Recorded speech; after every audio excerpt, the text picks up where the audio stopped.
Olá pessoal, boa noite. Meu nome é Lino Garcia, eu sou aluno do curso de Licenciatura em Ciências Agrárias, sou monitor da cadeira de Introdução à Fitotecnia e hoje, como prática docente, eu vou apresentar para vocês um pouco sobre a morfologia da flor. Eu sou aluno do campus 3 de Bananeiras, da Universidade Federal da Paraíba. Então, como sumário, para a gente ter uma organização de quais são os temas que a gente vai trabalhar durante a nossa apresentação, a gente vai começar com as características gerais, as partes constituintes dessa flor, classificação inerente entre as partes, classificação também quanto ao sexo e a simetria floral. Então, como característica geral, a gente tem que as flores são modificadas e adaptadas para quê? Para reprodução. Então, dentro dessa flor, a gente vai ter, ela pode ser heterossexual, homossexual, pode apresentar apenas o órgão feminino ou masculino, que a gente vai ver mais à frente. Ela tem origem entre as terminares e as axilares. É um tema bonito de se ver, então vamos dar prosseguimento para a gente ver detalhadamente. As partes constituintes, a gente tem os estames, que é essa parte aí da antera e o filete, a parte do androceu. A parte do gineceu, a gente vai ter o estigma, essa parte de cima aqui, é a porta de entrada para o ovário, aonde o grão de pólen vai entrar. O estilete é esse tubo aqui, que leva até o ovário e o óvulo vai estar aqui dentro. Isso tudo é chamado de carpelo. Carpelo.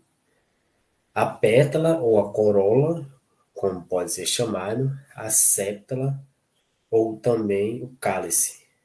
Cálice. O receptáculo é onde ele vai receber aí tanto a pétala, o solo reprodutivo, e o pedicelo vai ser o que vai segurar essa flor. A gente vai ver cada uma dessas partes detalhadamente para facilitar um pouco mais o nosso aprendizado. Como eu disse, o pedicelo, ele é o quê? Um eixo de sustentação dessa planta, dessa flor, perdão. É aqui vocês podem ver o pedicelo aqui, ó. Nesse daqui você pode dizer, cadê o pedicelo? Não tem. Aqui a ausência do pedicelo é chamada de flores césseis. São flores que não têm a presença do pedicelo. Flores que têm o pedicelo são flores pediceladas. O receptáculo é a dilatação do pedicelo. O pedicelo vem, ele se dilata. É onde se fixam os verticílios. É onde se fixam os verticílios que são protetores e reprodutivos, onde vai estar os órgãos reprodutivos. Tem um exemplo, a flor do morangueiro, que ele tem um receptáculo floral bem desenvolvido aqui. Que a gente tem a septa, o cálice, e aqui a corola são as pétalas, né? Gineceu, a parte feminina, e o androceu, a parte masculina da flor. O cálice é o verticílio protetor mais externo dos órgãos reprodutivos. Ela pode ser gamoséptala ou diacéptala. O que é que quer dizer isso? A diacéptala são as sépalas que são bipartidas. A gente observa muito bem nessa parte aqui, ó, que elas são divididas, são separadas, entendeu? E as gamossépalas, isso forma tipo um cone, tá vendo? Elas não são separadas. Se você puxar, você rasga, diferentemente dessas diacépalas que você pode puxar e retirar. Apenas uma sépala. A corola é o verticílio protetor mais interno. Ele vai estar mais próximo desse órgão reprodutor. Então, a flor ela pode ser gamopétala e diapétala. Mesma coisa lá da anterior. A gamopétala ela vai ser em formato de cone, que ela não vai arrancar uma pétala, a exemplo. Nessa daqui a gente pode ver, acho que vocês podem ligar quando a gente pega uma flor e fica bem me quer, mal me quer, me quer, mal me quer. Então, na gama pétala você não pode fazer isso, que ela vai se rasgar e não vai sair apenas uma pétala, diferentemente dessa diapétala, que é essa rosinha aqui e essa branca, a gente pode ver. Ela é dividida. Presença de cálice e corola. Algumas plantas elas vão ter a presença ou não dessas duas partes. Nessas acramídeas, quando não tem a presença nem do cálice nem da corola, então vai ser chamado de acramídea. A monocramídea não tem a presença da corola, que é a pétala necessariamente dita. A gente vai ter a presença de quê? Do cálice aqui, ó. E aqui já é os órgãos reprodutivos. A dicramídeas são presentes na maioria das flores, que vai ter a sétala e a pétala, que é a cálice e a corola. Quanto a essa homogeneidade das peças, a gente pode ter ela heteroclamídea, que é onde ela vai ter o cálice e a corola, eles são distintos aí. Você consegue observar nessa foto aqui, nessa ilustração, a parte aqui do cálice e a parte da corola aqui em cima. Na flor homoclamídea, você não tem como diferenciar, é difícil de diferenciar essa parte aí da pétala e da sétala. Então, para facilitar, ela se tem o nome de homoclamídea. No caso dessa branca aqui, ó, tá vendo? Quanto ao número de peças por verticílio, quando você tem uma flor que ela tem 3 pétalas ou corola, você chama ela de prímula. Ela ganha o nome de prímula. As múltiplas flores múltiplas de 3, 3, 6, 9, 12, elas também são chamadas de prímula. Flores tetâmeras que possuem 4 pétalas ou múltiplo de 4, 4, 8, 12, elas também são chamadas de tetrâmera. E no caso das pentâmeras, que tem 5 pétalas, vão ter a presença de 5 pétalas ou múltiplos de 5, são chamadas de pentâmeras. O androceu é a parte masculina do órgão reprodutor de uma flor. Esse androceu ele pode estar presente ou não numa mesma flor. A gente vai ver mais à frente.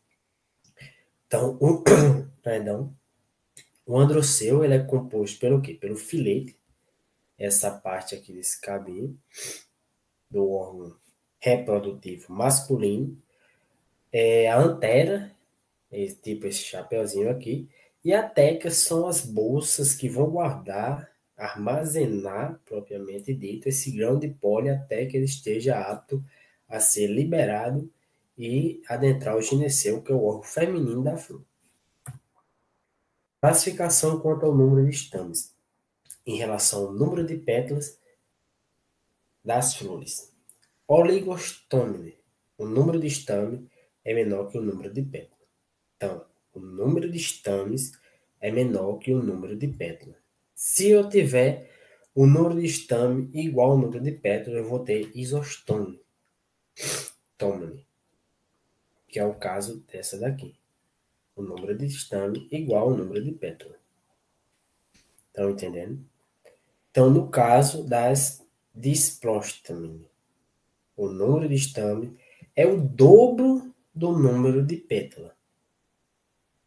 Então, quando você tem, se você tiver 3 pétalas, você tem 6 estames. Estames, apenas estames. No caso dos polistemone, o número de estames é maior que o dobro. Então, quando você vê uma flor, a exemplo da goiabeira, que tem vários, essa letra D aqui, ó, vários estames, numa única flor com poucas pétalas, então você vai ter a polistômine. É fácil de se identificar por isso. Gineceu. Gineceu nada mais é do que a parte, o órgão feminino da flor. Então, o gineceu é composto pelo estigma, a entrada, que vai passar pelo estilete, que é esse tubo que vai conduzir o pólen, ou o óvulo masculino até o ovário, onde vai ocorrer a fecundação. Então, aqui a gente tem a parte nessa flor, pedúnculo, cálice, corola, androceu e gineceu, a gente pode observar todos dois juntos aqui. Aqui são os estames, a parte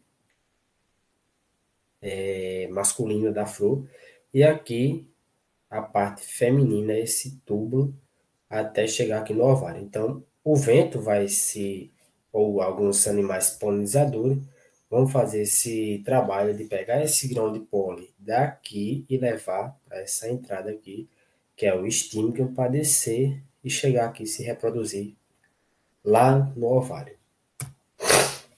Quanto à classificação e a posição desse ovário, a gente pode observar lá no começo, a gente viu do morango, no caso do morango, que o receptábulo, que é essa parte aqui, é onde recebe todas as ligações dos órgãos reprodutores e das corolas do cálice, ele era mais proeminente, o ovário mais elevado, que no caso a gente dá o nome de flor hipogônica, que é o ovário súpero.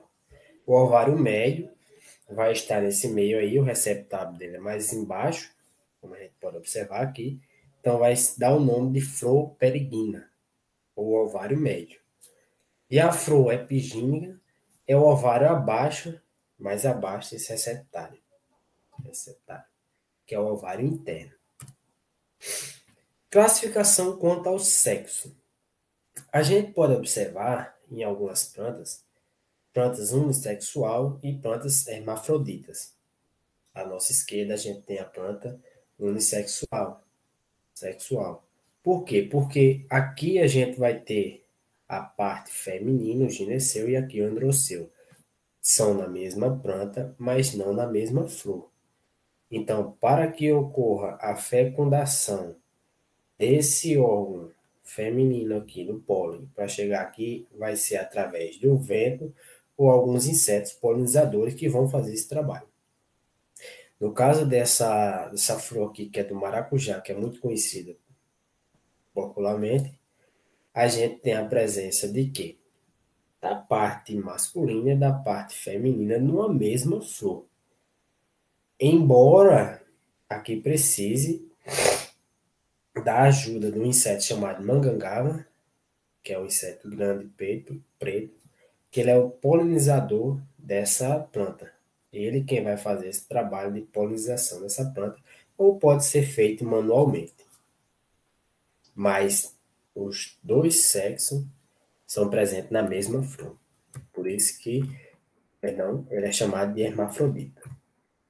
A simetria floral. A gente tem a simetria actinomorfa, que quer dizer o quê? A simetria, você pega nessa flor amarela aqui, você pode cortar ela assim, assim, tanto faz o jeito, ela vai estar numa mesma simetria. Como a gente pode ver aqui, ó. Da onde você cortar, ela vai estar numa mesma simetria, vai ter dois lados igual, a gente pode ver. A gente mesmo, se a gente cortar aqui no meio, a gente vai ter dois lados iguais, dois olhos, duas orelhas e etc. Do mesmo jeito vai ser nessa actinomorfa. Já na zigomorfa, a gente também pode cortar transversalmente, só que apenas longitudinalmente, assim.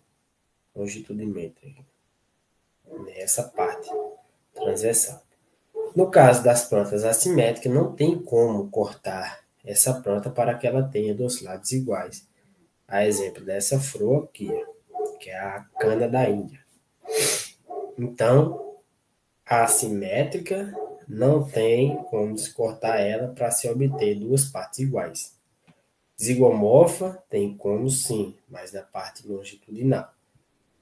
Actonomorfa, independente da parte, você vai possuir duas partes iguais, ou até mais. Então, é isso, pessoal. Muito obrigado pela atenção. Uma boa noite e até a próxima.